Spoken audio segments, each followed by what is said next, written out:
Bonjour, bienvenue dans cette nouvelle vidéo et aujourd'hui on va parler encore une fois du syndrome de l'imposteur, mais ici sous un angle différent, à savoir et si le syndrome de l'imposteur était votre meilleur allié, parce que dans les entretiens individuels stratégiques que je fais, le syndrome de l'imposteur c'est quelque chose qui revient très souvent et vous êtes nombreux, en tout cas ceux qui demandent d'entretien individuel stratégique, à me dire voilà comment je fais pour lutter contre ce syndrome de l'imposteur.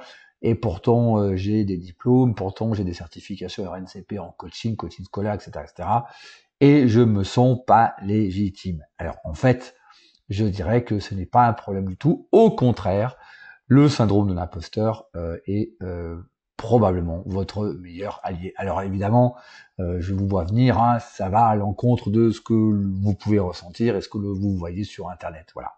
Donc, on va traiter ce sujet, mais avant, je vous rappelle, vous avez la formation gratuite, vous avez le lien en description. J'en dis pas plus et on va directement sur notre sujet. C'est parti. Alors, un petit rappel sur ce qu'est le syndrome de l'imposteur pour avoir une définition précise. Alors, le syndrome de l'imposteur, c'est qu'est-ce que c'est? C'est deux psychologues, Pauline Clance, et Susan Imes, donc deux professeurs de psychologie donc américaine, bien entendu. Et donc il y a cette peur, une peur d'être démasqué parce que on n'est pas forcément légitime. Oui, on va accompagner cet enfant, mais on ne sait pas trop. Peut-être qu'on surestime un peu les résultats, et donc il y a ce fameux ressenti, comme quoi on va peut-être pas y arriver, ou on survend. Et donc, la sensation d'être un imposteur par rapport à la promesse faite aux parents. Alors, ça joue dans le coaching scolaire, bien entendu, mais aussi autre part, dans le coaching pur ou dans d'autres domaines, bien entendu. Et donc, la conséquence de ça, c'est une certaine procrastination. J'ai peur d'être démasqué. La conséquence de ça, c'est une certaine procrastination, à savoir une illusion du progrès, ce qu'on appelle, c'est un biais cognitif, l'illusion du progrès. Donc, on va enchaîner les formations, soi-disant pour monter en compétences, donc les certifications, les formations en coaching scolaire, PNL ou je sais pas trop quoi, dans quelle technique. Et j'en trouve beaucoup, je vois pas mal de personnes qui passent leur vie à suivre des formations sous prétexte pour être compétents, mais ne passent jamais à l'action. Et la raison de ça, justement, c'est ce sentiment d'imposture. Mais quand on aura toutes les formations, tous les diplômes, ça permettra d'être compétent. Or, la compétence vient de l'expérience. La compétence vient vos résultats et non pas des diplômes. Un diplôme n'est pas garant d'une compétence. Elle est garant d'un diplôme, c'est tout. Voilà, vous avez passé une certification, vous avez réussi différents tests, c'est tout. Et donc, vous avez aussi un découragement qui se fait par des capacités sous-estimées. Bien entendu, comme vous vous sentez pas compétent, évidemment, vous ne passez pas à l'action. Alors, en fait, prenez-le comme un message sur quelque chose cloche. C'est-à-dire que voilà, ce sentiment, ce syndrome de l'imposteur, c'est un message. Et ce message, il vient de quelque part, ça vient pas de nulle part. Donc c'est un symptôme. Et derrière ce symptôme, ce ressenti d'être incompétent, d'être un peu un imposteur, il y a une cause racine que l'on va voir. Et votre but, justement, c'est pas d'ignorer ce message, c'est de voir la cause racine. Parce qu'en fait, il faut savoir que le syndrome de l'imposteur, c'est un sentiment partagé par 80% des coachs scolaires, et c'est normal. Et je vais vous expliquer pourquoi. Alors quand je sors ce chiffre de 80%, c'est ce que je vois moi en entretien individuel stratégique, où 80% des personnes, quand elles n'y vont pas, c'est justement toujours ce syndrome de l'imposteur. Voilà.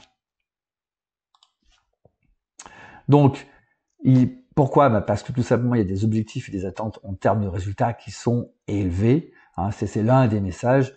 Et le syndrome de l'imposteur, mais il y a un décalage entre la réalité et l'attente. Alors là aussi, c'est important d'être ouvert d'esprit et mettre son ego de côté. Surtout quand vous avez passé une école de coaching renommée, vous avez claqué 10 000, 12 000 balles.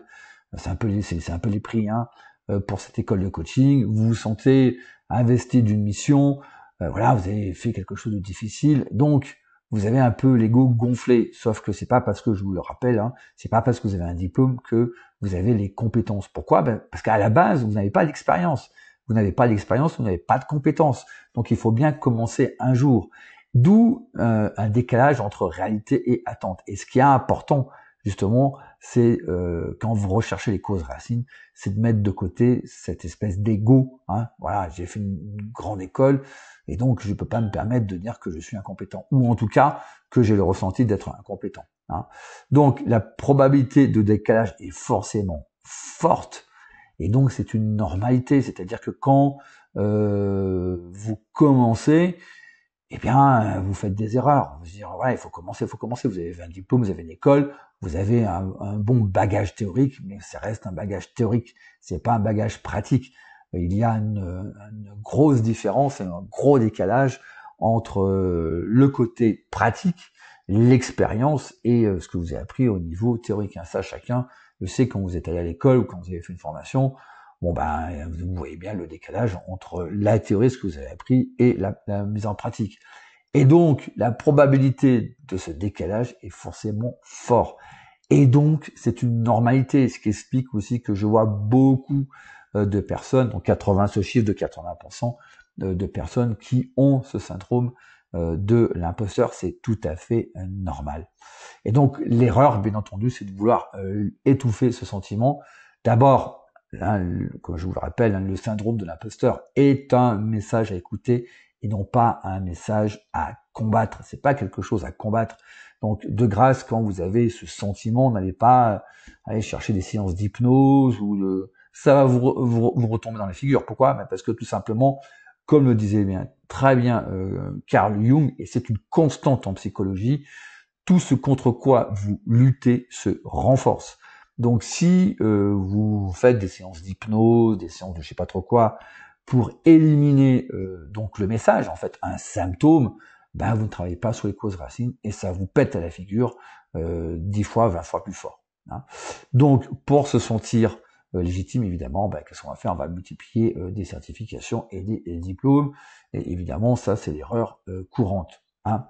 Et en rappel important, c'est que les parents achètent un résultat. Les parents n'achètent pas un diplôme. Les parents n'achètent pas une certification. Les parents ne connaissent pas tout ça. Vous voyez, les parents sont simplement dans une situation où leur enfant est en décrochage scolaire, ou en tout cas les notes baissent, malgré souvent du soutien scolaire. On a collé des étiquettes de partout chez l'enfant. Voilà, les parents sont désolés. Qu'est-ce que je fais? Donc si vous venez en disant moi je suis coach, en exhibant votre diplôme, c'est un peu suspect. Vous voyez, quand vous allez chez un médecin, le médecin va pas vous exhiber son diplôme. Vous voyez, ça va faire un peu bizarre. Là, c'est exactement pareil. Et de toute façon, les parents ne connaissent pas. Quand vous dites aux parents, je suis coach RNCP, vous leur parlez chinois. Sauf si, évidemment, les parents sont dans le secteur, bien entendu. Alors, le but, c'est de transformer ce sentiment en outil stratégique, à savoir d'abord identifier, je dis toujours, derrière le sentiment de l'imposteur ou le syndrome de l'imposteur, il y a une cause racine. Donc, l'essentiel, c'est d'aller voir à cette cause racine. Tant que cette cause racine n'est pas identifiée et traitée, vous aurez toujours le syndrome de l'imposteur, quoi que vous fassiez. Donc d'abord, identifier, ça veut dire essayer de sonder les moments précis de doute. Par exemple, ça peut être un contexte, un type de client, un type de promesse, vous voyez. Donc essayez de voir quel est le déclencheur. Et quand vous avez ce déclencheur-là, vous y êtes. Oui, peut-être que vous faites une promesse qui est trop grande. Ah, ok, je fais une promesse qui est trop grande, donc ok, ça vient de là. Ensuite, analyser, c'est-à-dire que on recherche le décalage entre ce qui est dit, ce qui est fait et les objectifs. Et en fait, enfin, vous ajustez. Donc, soit vous modifiez, j'en reviens à l'exemple que j'ai donné, soit vous modifiez un peu la promesse, vous modifiez le message ou la méthode, tout simplement. Voilà la méthodologie pour rechercher la cause racine du syndrome de l'imposteur, identifier, analyser, ajuster. Alors là, je vais vous donner quelques exemples types.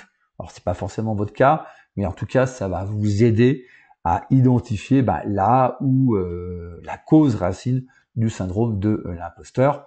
Alors, c'est ce que j'appelle les 3 incohérences. Je me déplace ici. Voilà, c'est 3 incohérences fréquentes chez les coachs scolaires que l'on peut rencontrer. Donc, c'est quelque chose de générique, généralement, vous allez trouver des éléments dans ce que je vais vous dire. D'abord, une incohérence entre la promesse et la réalité, à savoir, par exemple, vous dites oui aux parents, oui, le programme que je vous propose en 5 séances est terminé. Alors qu'en fait, pour enlever les blocages ou faire le suivi correct chez l'enfant, il faut 12 séances. Vous voyez, donc votre promesse est trop forte. Il y a donc l'inconscient, c'est de son côté que la promesse est un peu optimiste, mais bon, comme vous voulez avoir des clients, comme vous voulez avoir des parents, vous êtes un peu optimiste sur la promesse. Et donc, il y a un décalage qui se fait, et donc, normalement, c'est normal que le doute arrive. Il y a aussi les promesses que vous pouvez faire, mais qui ne dépendent pas que de vous. Vous faites une promesse, mais le résultat va dépendre d'autres éléments, à savoir le plus typique, c'est par exemple promettre une augmentation des notes. Je vois, en entretien individuel stratégique, des coachs scolaires ou qui commencent, qui dans leur offre promettent l'augmentation des notes parce que les parents recherchent l'augmentation des notes. Alors quand je leur dis et si t'as pas d'augmentation des notes, ça se passe quoi? Blanc. Voilà. D'où l'augmentation des notes dépend bien entendu du niveau de lacune du jeune. Quand vous avez un jeune qui a 5 sur 20 en maths, c'est pas le coaching scolaire qui va le faire remonter à 15, vous voyez. Donc là, il a besoin vraiment d'un soutien scolaire parce qu'il y a des lacunes. Et puis aussi, il y a l'environnement parental. Je prends l'exemple d'un environnement parfois toxique. Alors, à l'insu des parents, les parents ne se font pas forcément exprès. Peut-être que les parents sont très exigeants. Les parents ont fait des études, ont lutté, ont combattu pour faire des études, pour financer les études. Et les parents sont ce qu'on appelle très exigeants. Donc, en retour, les parents projettent sur leur enfant et donc sont eux-mêmes très exigeants vis-à-vis de leur enfant, quitte à mettre des notifications. Moi, je l'ai vu en supervision avec les coachs du collectif. On a vu des parents qui mettaient des notifications pour aller travailler, pour aller manger, pour aller dormir, un truc de malade. D'accord. Donc là aussi, l'environnement parental peut jouer sur les notes et la motivation du jeune à l'école. C'est pas ignoré, les problèmes, l'environnement parentaux en tant que problème. Nous, au sein du collectif, donc je le rappelle, ça fait plusieurs milliers de jeunes suivis.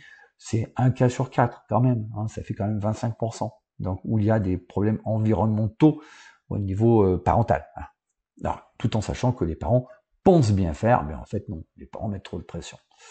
Et ensuite, vous pouvez avoir aussi une incohérence entre le positionnement et vos aspirations. C'est-à-dire que, évidemment, vous cherchez des clients, vous en faites une activité, et probablement aussi vous voulez en vivre à 100% de votre activité, et donc, évidemment, vous prenez tous les élèves, vous n'allez pas dire non à un élève. Vous avez, par exemple, des élèves de lycée, c'est là où la demande est la plus forte. Pourquoi? Parce qu'il y a le bac, bien entendu, donc les parents se réveillent en seconde ou en première, c'est là qu'il y a des fortes demandes. Et vous, par exemple, vous êtes professeur des écoles, donc vous connaissez bien les primaires, donc vous avez une appétence pour accompagner des primaires, CM2, CM1, voire CE2. Donc voilà, donc c'est votre, votre public préféré où vous vous sentez compétent. Et quand vous passez, moi je l'ai vu avec des coachs, quand vous passez au collège ou au lycée, ça change pas grand chose, même c'est plutôt simplifié. Ils perdent pied, parce que c'est pas un public cible, c'est pas un public qu'ils affectionnent, c'est pas un public qu'ils connaissent. Normalement, ça pose pas de problème, je veux dire, dans le collectif, accompagner un primaire, c'est généralement un peu plus compliqué qu'accompagner un collégien ou un lycéen. Mais bon, voilà, il y a une appétence pour des primaires, et donc parce que professeur des écoles, et donc il y a un peu des harcèlements quand il s'agit d'accompagner un jeune de collège ou de lycée. Donc, ça crée un décalage, et donc ça crée une incohérence entre le positionnement et les aspirations, et donc susciter un sentiment de syndrome de l'imposteur. Voilà, alors les enseignements à retirer, donc attention, sur internet de partout, vous avez nombre de choses pour lutter contre le syndrome de l'imposteur. On ne lutte pas contre le syndrome de l'imposteur. Le syndrome de l'imposteur n'est qu'un message qui vous dit, quelque part, il y a une cause racine derrière. Hein, et très souvent, cette cause racine, c'est il manque des compétences. Alors, attention, ça ne veut pas dire aussi enchaîner les formations. Il manque vraiment une réelle compétence, savoir-faire pratique pour avoir des résultats. Et c'est ça qui est sous-jacent derrière. Voilà. Bon, ça peut être ensuite, ça peut être une promesse trop élevée. Ça peut être une promesse, comme on dit, hein, vous avez vu, hein, je vous renvoie aux trois incohérences. Hein, et rappelez-vous, tous ceux contre quoi vous luttez se renforcent. Donc si vous touchez pas à la cause racine du syndrome de l'imposteur, ça va vous péter la gueule 20 fois plus fort après. Voilà, c'est tout pour cette vidéo. Merci de m'avoir écouté jusqu'au bout. Un like si vous avez aimé. Abonnez-vous à la chaîne. Je vous rappelle la formation gratuite et je vous dis à très bientôt. Ciao!